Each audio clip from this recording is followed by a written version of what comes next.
सिन्नर शहरासह सिन्नर तालुक्यात अवकाळी पावसाचा हाहाकार. नदी नाले एकवटले. अनेक घरांची पडझड. मोठ्या प्रमाणावर नुकसान. सिन्नरसह सिन्नर तालुक्यात काल 4-4:30 वाजेदरम्यान ठाणगाव, कुंदेवाडी, आटकवडे, फाटा आदी अनेक ठिकाणी अवकाळी पावसाने ढगफुटी सदृश जोरदार हजेरी लावल्याने मुसळधार पावसामुळे सिन्नर शहरातील गल्ली बोळातून पाणी वाहताना ओढाला नाल्याचे स्वरूप आल्याचे नागरिकांना प्रत्यक्ष पाहायला मिळाले.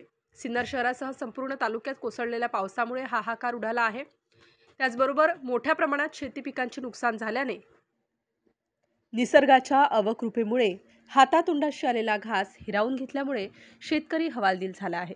शेती पिकांसाठी बँका व पतसंस्थांचे काढलेले कर्ज कसे फेडून मुलामुलींचे शिक्षण व लग्न कसे करावे या विवंचनेत शेतकरी कुटुंब आहे.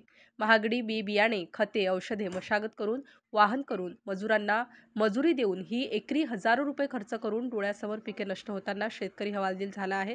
तरी सिन्नर तालुक्याचे प्रतिनिधित्व करणारे कृषी मंत्री माणिकराव कोकाटे साहेब यांनी सर्व शेतकरी यांचे सरसकट पीक कर्जमाफी करून शेती पिकांचे झालेल्या नुकसानीची भरपाई मिळावी अशी मागणी सर्व स्तरातून होत आहे.